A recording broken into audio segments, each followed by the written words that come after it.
युववर्ग विकसित भारतर संबल से सुस्थ रहिले देशर भविष्य सुरक्षित रही पारिबो। एही वार्ता ने रविवार ठारू आरंभ होईची सांसद खेल महोत्सव। प्रत्युषरु तालबुणिया स्पोर्ट्स कॉम्प्लेक्स ठारू एक गणदौड़ आयोजन होइथिला। पुरी लोकसभा सांसद डाक्टर संबित पात्र एहाकु उद्घाटन करबा सह युववर्ग देश पई अनेक मान्यता रखे, तेणु सेमानक सुस्थता अत्यंत जरूरी। सेथिपई प्रधानमंत्री परामर्श क्रमे युववर्गक पई चलित वर्ष सेप्टेम्बर 21 रु 25 डिसेम्बर पर्यंत युवशक्तिर उत्सव नाम सांसद खेल महोत्सव आयोजन करा जायछि। आम पिलामानक मध्यरे विविध क्रीड़ा प्रतिभार विकास और सेमानकु परिचय देबारे यह सहायक हेबो बोली डाक्टर पात्र कहिथिले।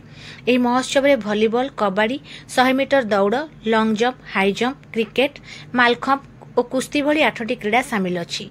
पूरी संसदीय क्षेत्र रे वर्तमान सुधा सांसद खेल महोत्सव पई एही 8टी वर्ग पई 52,000 ऊर्ध्व पिला स्वेच्छाकृत भाव पंजीकरण करिसेंति, जहा एक रेकर्ड बोली सांसद सूचना देवा सह महोत्सवर सफलता कामना करथिले। एही अवसर रे युववर्ग निशाठारु दूरे रहिबाकु जिला अबकारी कार्यालय पक्षरु गणदौड़ माध्यम रे सचेतनता वार्ता दिया जायथिला। एही गणदौड़ तालबुणिया स्पोर्ट्स कॉम्प्लेक्स रु बाहरी हेलीपैड छक, सेंट्रल स्कूल छक, भूदान छक, पंप हाउस छक दे स्पोर्ट्स कॉम्प्लेक्स रे पहुंचीथिला।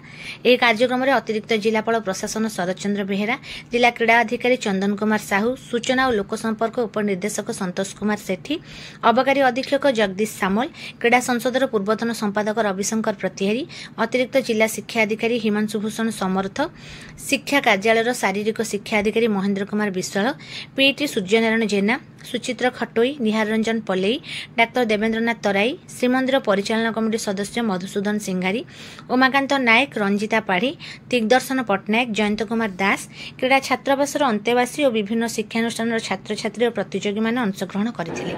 पर इंडोर हॉल रे सांसद डाक्टर पात्र एही क्रीडार शुभोद्घाटन करी प्रतियोगी मैंने भल प्रदर्शन करी जिला और राज्यर सुनाम वृद्धि रे सहायक हेबाकू आह्वान देथिले।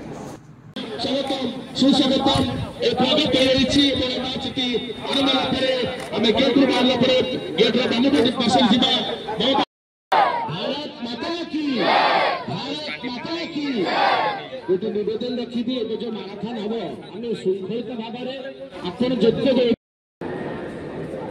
आप।